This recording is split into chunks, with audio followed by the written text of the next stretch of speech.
ಎಲ್ಲರಿಗೂ ನನ್ನ ಯೂಟ್ಯೂಬ್ ಚಾನಲ್ಗೆ ಸ್ವಾಗತ. ಇಂದಿನ ತರಗತಿಯಲ್ಲಿ ನಾವು ಜೀವಕ್ರಿಯೆಗಳು ಎಂಬ 10ನೇ ತರಗತಿಯ ವಿಜ್ಞಾನ ಪಾಠದ ಬಗ್ಗೆ ಕಲಿಯೋಣ. ಇನ್ನೂ ಯಾರು ನಮ್ಮ ಚಾನಲ್ಗೆ ಸಬ್ಸ್ಕ್ರೈಬ್ ಆಗಿಲ್ಲ, ಕೂಡಲೇ ಸಬ್ಸ್ಕ್ರೈಬ್ ಮಾಡಿಕೊಂಡು ಉಳಿದ ಎಲ್ಲ ವಿಡಿಯೋಗಳನ್ನು ಸಂಪೂರ್ಣವಾಗಿ ನೋಡಿ. ಹಾಗಿದ್ದರೆ ಇವತ್ತಿನ ತರಗತಿಯನ್ನು ಪ್ರಾರಂಭ ಮಾಡೋಣ. ಹೌದಾ? ಹಾಗಿದ್ದರೆ ನಿಮಗೊಂದು ಪ್ರಶ್ನೆ ಹೇಳಿ ನೋಡೋಣ. ಯಾವುದು ಜೀವಂತ ಮತ್ತು ಯಾವುದು ಜೀವಂತ ಅಲ್ಲ ಎಂಬುದರ ನಡುವಿನ ವ್ಯತ್ಯಾಸವನ್ನು ನಾವು ಹೇಗೆ ಹೇಳುತ್ತೇವೆ? ಹೌದಾ? ನೀವಿಲ್ಲಿ ನೋಡಬಹುದು. ಏನನ್ನು ನೋಡ್ಬೋದಪ್ಪ ಅಂತಂದರೆ ಇಲ್ಲಿ ಎರಡು ಚಿತ್ರಗಳನ್ನು ಕೊಟ್ಟರೆ, ಒಂದು ಕಡೆ ಏನಪ್ಪ ಅಂತಂದರೆ ಜೀವ ಇರುವಂಥ ವಸ್ತುಗಳು ಮತ್ತು ಇನ್ನೊಂದು ಕಡೆ ಏನಪ್ಪ ಅಂತಂದರೆ ಜೀವ ಇಲ್ಲದೇ ಇರುವಂತಹ ವಸ್ತುಗಳು, ಮತ್ತು ಜೈವಿಕ ಮತ್ತು ಅಜೈವಿಕ ವಸ್ತುಗಳಂತ ಅಥವಾ ಜೀವಿಗಳಂತ ನಾವಿಲ್ಲಿ ಹೇಳ್ತೀವಿ. ಹೌದಾ?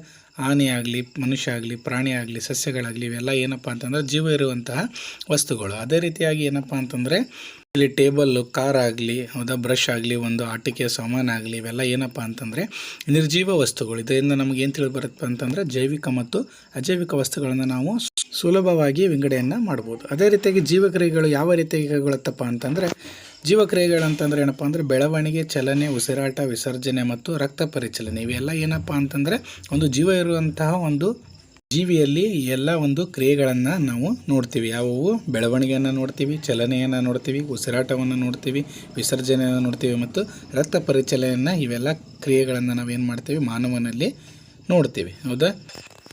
ಅದೇ ರೀತಿಯಾಗಿ ಏನಪ್ಪ ಅಂತಂದರೆ ಮಾನವನಲ್ಲಿ ಯಾವ ಜೀವಕ್ರಿಯೆಗಳು ಯಾವ ರೀತಿಯಾಗಿ ಕೈಗೊಳ್ತಾವೆ? ನಿರ್ವಹಣಾ ಕಾರ್ಯವನ್ನು ಜೊತೆಯಾಗಿ ನಿರ್ವಹಿಸುವ ಪ್ರಕ್ರಿಯೆಗಳೇ ಜೀವಕ್ರಿಯೆಗಳು. ಏನಪ್ಪ ಅಂತಂದರೆ ನಿರ್ವಹಣಾ ಕಾರ್ಯವನ್ನು ಜೊತೆಯಾಗಿ ನಿರ್ವಹಿಸುವ ಪ್ರಕ್ರಿಯೆಗಳೇ ಜೀವಕ್ರಿಯೆಗಳು. ಜೀವಿಗಳ ನಿರ್ವಹಣಾ ಪ್ರಕ್ರಿಯೆಗಳು ಅವು ಯಾವ ನಿರ್ದಿಷ್ಟ ಕಾರ್ಯಗಳನ್ನು ಮಾಡದಿದ್ದ ಸಮಯದಲ್ಲೂ ನಡೆಯುತ್ತಲೇ ಇರಬೇಕು. ಅಂದರೆ ಏನಪ್ಪ ಅಂತಂದರೆ ಈಗ ನಾವು ಯಾವುದೇ ಒಂದು ಕಾರ್ಯವನ್ನು ಮಾಡದೇ ಇದ್ದಾಗಲೂ ಸಹ, ಅಂದರೆ ಸುಮ್ಮನೆ ಕೂತಾಗಲೂ ಸಹ ಏನು ಮಾಡ್ತೈತಿ ನಮ್ಮ ದೇಹದಲ್ಲಿ, ಅಂದರೆ ನಾವು ಸುಮ್ಮನೆ ಕೂತಾಗಲೂ ಸಹ, ಅಂದರೆ ಈಗ ನಾವು ನಿದ್ರಿಸುವ ಸಮಯದಲ್ಲೂ ಕೂಡ ಆಗಲಿ, ನಾವು ಕುರ್ಚಿ ಮೇಲೆ ಸುಮ್ಮನೆ ಕೂತಾಗಲೂ ಸಹ ಏನಾಗಲಿ ಉಸಿರಾಟ ಕ್ರಿಯೆ ಅದು ತನ್ನಿಂದ ತಾನೇ ಏನಾಗ್ತೈತಿ ತನ್ನ ಕೆಲಸವನ್ನು ನಿರ್ವಹಣೆ ಮಾಡ್ತಾ ಇರ್ತೈತಿ. ಅದೇ ರೀತಿಯಾಗಿ ನಾವು ಮಲ್ಕೊಂಡಾಗೂ ಸಹ ಏನಪ್ಪ ಅಂತಂದ್ರೆ ನಮ್ಮ ಹೊಟ್ಟೆಯೊಳಗಡೆ ಜೀರ್ಣಕ್ರಿಯೆ, ಅಂದರೆ ತಿಂದಂಥ ಆಹಾರ ಸಂಪೂರ್ಣವಾಗಿ ಜೀರ್ಣವಾಗೋ ಕ್ರಿಯೆ ಕೂಡ ತನ್ನಿಂದ ತಾನೇ ನಡೀತಾ ಇರ್ತದೆ. ಇದೇ ರೀತಿಯಾಗಿ ರಕ್ತ ಪರಿಚಲನೆಯೂ ಕೂಡ ಇದೇ ರೀತಿಯಾಗಿ ಹಲವಾರು ಕ್ರಿಯೆಗಳು ಏನಪ್ಪ ಅಂತಂದ್ರೆ ನಮಗರಿವಿಲ್ಲದೆ ಏನಾಗ್ತಿರ್ತಾವೋ ತನ್ನ ಕಾರ್ಯವನ್ನು ನಿರ್ವಹಣೆಯನ್ನು ಮಾಡ್ತಿರ್ತಾವೆ. ಹೌದಾ? ಈ ಜೀವಕ್ರಿಯೆಗೆ ಶಕ್ತಿಯ ಅವಶ್ಯಕತೆ ಇದೆ. ಹೌದಪ್ಪ? ಈ ಎಲ್ಲ ಕ್ರಿಯೆಗಳನ್ನು ನಾನು ಹೇಳಿದೆ, ಈಗೆಲ್ಲ ಉಸಿರಾಟ, ಜೀರ್ಣಕ್ರಿಯೆ ಅಂತ ಹೇಳಿದೆ. ಈ ಎಲ್ಲ ಕ್ರಿಯೆಗಳಿಗೆ ಏನು ಅವಶ್ಯಕತೆ ಇದೆ? ಶಕ್ತಿಯ ಅವಶ್ಯಕತೆ ಇದೆ. ಹೌದಾ? ಇದು ದೇಹದ ಹೊರಗಿನಿಂದ ಆಹಾರದ ರೂಪದಲ್ಲಿ ಪೂರೈಸಲ್ಪಡುತ್ತದೆ. ಈ ಕ್ರಿಯೆಯನ್ನು ನಿರ್ವಹಿಸಲು ಏನು ಬೇಕು? ಶಕ್ತಿ ಬೇಕು. ಈ ಶಕ್ತಿ ಎಲ್ಲಿಂದ ದೊರಕ್ತದಪ್ಪ ಅಂತಂದರೆ ನಮಗೆ ದೇಹದ ಹೊರಗಿನಿಂದ ನಾವು ತೆಗೆದುಕೊಳ್ಳುವಂಥ ಆಹಾರದ ರೂಪದಲ್ಲಿ ಏನಪ್ಪ ಅಂತಂದರೆ ಈ ಶಕ್ತಿ ಏನು ಮಾಡ್ತೈತಿ ಈ ಕ್ರಿಯೆಗಳಿಗೆ ಪೂರೈಸಲ್ಪಡುತ್ತದೆ. ಹೌದಾ? ಜೀವಕ್ರಿಯೆಯ ಉತ್ಕರ್ಷಣ ಮತ್ತು ಅಪಕರ್ಷಣ ಕ್ರಿಯೆಯಲ್ಲಿ ಅಣುಗುಣ ವಿಭಜನೆ ಆಕ್ಸಿಜನ್ ಆಕಾರಗಳನ್ನು ಬಳಸಿಕೊಳ್ಳುತ್ತವೆ. ದೇಹದಲ್ಲಿ ಉತ್ಪತ್ತಿಯಾದ ತ್ಯಾಜ್ಯ ಉಪೋತ್ಪನ್ನಗಳನ್ನು ದೇಹದಿಂದ ಹೊರಹಾಕಬೇಕಾದ ಅಗತ್ಯವಿದೆ. ಈ ಪ್ರಕ್ರಿಯೆಗೆ ವಿಸರ್ಜನೆ ಎಂದು ಹೆಸರು. ಏನಪ್ಪ ಅಂತಂದರೆ ನಾವು ತಿಂದಂಥ ಆಹಾರ ಏನಾಗ್ತೈತಿ ಸಂಪೂರ್ಣವಾಗಿ ಜೀರ್ಣವಾಗ್ತೈತಿ. ಹೌದಾ? ಇಲ್ಲಿ ಏನಪ್ಪ ಅಂತಂದರೆ ನಾವು ಸೇವಿಸಿದಂಥ ಆಹಾರ ಸಂಪೂರ್ಣವಾಗಿ ಜೀರ್ಣವಾದ ನಂತರ ಸಣ್ಣ ಕೈಲಿನಲ್ಲಿ ಏನಾಗ್ತೈತದು ಜೀರ್ಣವಾಗಿ ನಮ್ಮ ದೇಹದ ಎಲ್ಲ ಭಾಗಗಳಿಗೆ ಏನಾಗ್ತೈತಿ ನಮ್ಮ ಪೋಷಣೆ ಏನಾಗಬೇಕು? ಸರಬರಾಜು ಆಗಬೇಕು. ಹೌದಾ? ಅದು ತನಗೆ ಬೇಕಾದಂತಹ ಆಹಾರ ಪದಾರ್ಥಗಳನ್ನ ಮಾತ್ರ ತೆಗೆದುಕೊಂಡು ಏನು ಮಾಡ್ತೈತಿ ತನಗೆ ಬೇಡದವಾದಂಥ ಆಹಾರ ಪದಾರ್ಥವನ್ನು ದೊಡ್ಡ ಕಣ್ಣಿನಲ್ಲಿ ಶೇಖರಣೆ ಮಾಡಿ ಅದನ್ನೇನು ಮಾಡಬೇಕು? ಹೊರಗಡೆ ಹಾಕಬೇಕು. ಈ ಒಂದು ಕ್ರಿಯೆಗೆ ಏನಂತ ಹೇಳ್ತೇವಪ್ಪ ಅಂತಂದ್ರೆ ನಾವು ವಿಸರ್ಜನೆ ಅಂತ ಹೇಳಿದಕ್ಕೆ ಕರಿತೀವಿ. ಅಂದರೆ ನಮಗೆ ಉಪಯುಕ್ತ ಇರದೇ ಇರುವಂಥ ಆಹಾರ ಪದಾರ್ಥವನ್ನು ಏನು ಮಾಡಬೇಕು? ದೇಹದಿಂದ ಹೊರಗಡೆ ಹಾಕಬೇಕು. ಅದಕ್ಕೆ ವಿಸರ್ಜನೆ ಅಂತೇಳಿ ಹೇಳ್ತೀವಿ. ಹೌದಾ? ನೆಕ್ಸ್ಟ್, ಜೀವಿಗಳ ಜೈವಿಕ ಪ್ರಕ್ರಿಯೆ ನಿರಂತರವಾಗಿಡಲು ಅಗತ್ಯವಾದ ಆಹಾರ ಪಡೆಯುವುದಕ್ಕೆ ಪೋಷಣೆ ಎನ್ನುವರು. ಪೋಷಣೆ ಅಂದರೆ ಏನಪ್ಪ ಅಂತಂದರೆ ಜೀವಿಗಳ ಜೈವಿಕ ಪ್ರಕ್ರಿಯೆ ನಿರಂತರವಾಗಿಡಲು ಅಂದರೆ ಏನಂದರೆ ಅಲ್ಲಿ ಜೀವಿಗಳು ಏನು ಮಾಡಬೇಕು? ತನ್ನ ಕಾರ್ಯವನ್ನು ನಿರ್ವಹಣೆ ಮಾಡಬೇಕು.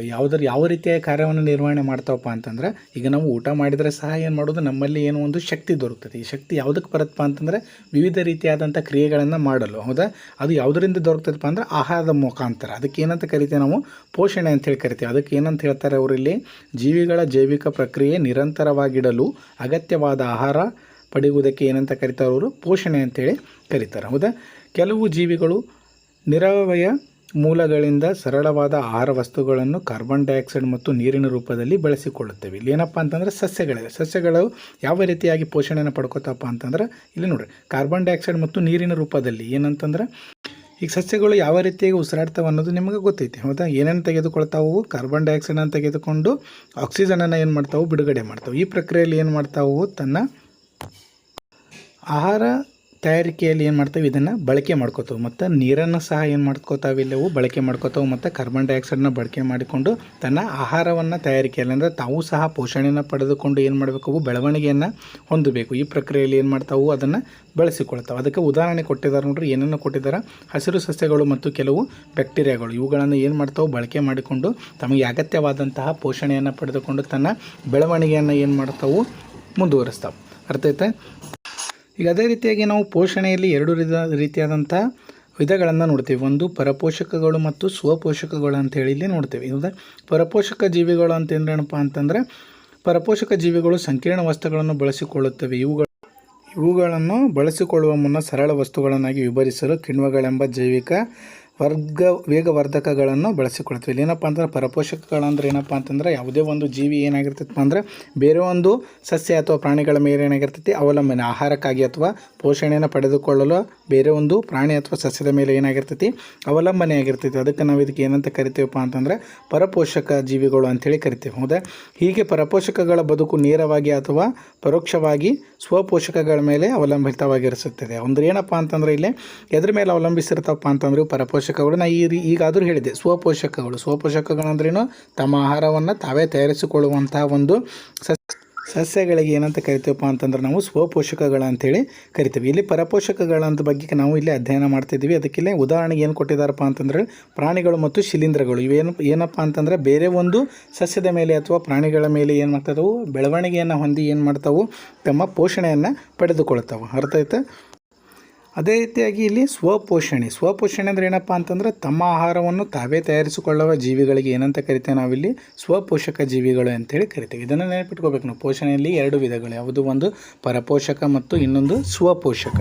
ಪರಪೋಷಕ ಅಂದರೆ ಬೇರೆ ಒಂದರ ಮೇಲೆ ಅವಲಂಬನೆ ಆಗಿದ್ದು ಯಾವುದಕ್ಕಾಗಿ, ಪೋಷಣೆಗಾಗಿ. ಅದೇ ರೀತಿಯಾಗಿ ಸ್ವಪೋಷಕಗಳಂದ್ರೇನು, ತಮ್ಮ ಆಹಾರವನ್ನು ತಾವೇ ತಯಾರಿಸಿಕೊಳ್ಳುವ ಜೀವಿಗಳಿಗೆ ಏನಂತ ಕರಿತೇವೆ, ನಾವು ಸ್ವಪೋಷಕ ಜೀವಿಗಳಂತೇಳಿ ಕರಿತೇವೆ. ಇದಕ್ಕೆ ಉದಾಹರಣೆ ಏನಪ್ಪ ಅಂತಂದರೆ ಎಲ್ಲ ಹಸಿರು ಸಸ್ಯಗಳು ಏನಪ್ಪ ಅಂತಂದರೆ ಸ್ವಪೋಷಕ ಜೀವಿಗಳು. ಇವು ಏನಪ್ಪ ಅಂತಂದರೆ ಸೂರ್ಯನ ಬೆಳಕಿನ ಸಹಾಯದಿಂದ ಏನು ಮಾಡ್ತಾವೆ, ತನ್ನ ಆಹಾರವನ್ನು ತಾವೇ ತಯಾರಿಸಿಕೊಳ್ತಾವೆ. ಅದಕ್ಕೆ ಇವಕ್ಕೆ ಸ್ವಪೋಷಕ ಜೀವಿಗಳು ಅಂಥೇಳಿ ಕರಿತೇವೆ. ಹೌದಾ? ಈ ಒಂದು ತರಗತಿಯಲ್ಲಿ ನಾವು ಏನು ಕಲಿತೀವಪ್ಪ ಅಂತಂದ್ರೆ ಜೈವಿಕ ಮತ್ತು ಅಜೈವಿಕ ಜೀವಿಗಳು ಅಂದ್ರೇನು ಮತ್ತು ಜೀವಕ್ರಿಯೆಗಳು ಯಾವ್ಯಾವು, ಬೆಳವಣಿಗೆ, ಚಲನೆ, ಉಸಿರಾಟ, ವಿಸರ್ಜನೆ ಮತ್ತು ರಕ್ತ ಪರಿಚಲನೆ ಮತ್ತು ಅದೇ ರೀತಿಯಾಗಿ ಜೀವಕ್ರಿಯೆಗಳು ಯಾವ ರೀತಿಯಾಗಿ ನಮ್ಮ ದೇಹದಲ್ಲಿ ಕೈಗೊಳ್ತಾವೆ ಅನ್ನೋದನ್ನು ಕಲಿತ್ವಿ. ಅದೇ ರೀತಿಯಾಗಿ ಮತ್ತು ನಮ್ಮ ಜೀವಕ್ರಿಯೆಗಳು ನಡಿಬೇಕಂದ್ರೆ ಶಕ್ತಿ ಯಾವ ರೀತಿಯಾಗಿ ಪೂರೈಕೆ ಆಗ್ತೈತಿ ಮತ್ತು ಸಸ್ಯಗಳು ಯಾವ ರೀತಿಯಾಗಿ ಆಹಾರವನ್ನು ತಯಾರಿಕೆ ಮಾಡ್ಕೋತಾವೆ ಅನ್ನೋದನ್ನು ಕಲಿತೀವಿ. ಅದೇ ರೀತಿಯಾಗಿ ಪೋಷಣೆ, ಪರಪೋಷಕಗಳು ಅಂದರೇನು ಮತ್ತು ಉದಾಹರಣೆಯನ್ನು ಕಲಿತೀವಿ. ಅದೇ ರೀತಿಯಾಗಿ ಸ್ವಪೋಷಕಗಳಂದ್ರೇನು, ಅವು ಯಾವ ರೀತಿಯಾಗಿ ಆಹಾರವನ್ನು ತಯಾರಿಸ್ತಾವೆ ಅನ್ನೋದನ್ನು ಸಹ ನಾವಿಲ್ಲಿ ಕಲಿತೀವಿ. ಇನ್ನುಳಿದ ಪಾಠದ ಮುಂದಿನ ಭಾಗವನ್ನು ನೆಕ್ಸ್ಟ್ ವಿಡಿಯೋದಲ್ಲಿ ನಾನು ಅಪ್ಲೋಡ್ ಮಾಡ್ತೀನಿ. ಇನ್ನೂ ಯಾರು ನಮ್ಮ ಚಾನಲ್ಗೆ ಸಬ್ಸ್ಕ್ರೈಬ್ ಆಗಿ ಮತ್ತು ಈ ವಿಡಿಯೋವನ್ನು ನಿಮ್ಮ ಸ್ನೇಹಿತರೊಂದಿಗೆ ಶೇರ್ ಮಾಡಿ ಅಂತ ಹೇಳ್ತಾ ವಿಡಿಯೋವನ್ನು ಕಂಪ್ಲೀಟಾಗಿ ನೋಡಿದ್ದಕ್ಕೆ ಎಲ್ಲರಿಗೂ ಧನ್ಯವಾದಗಳು.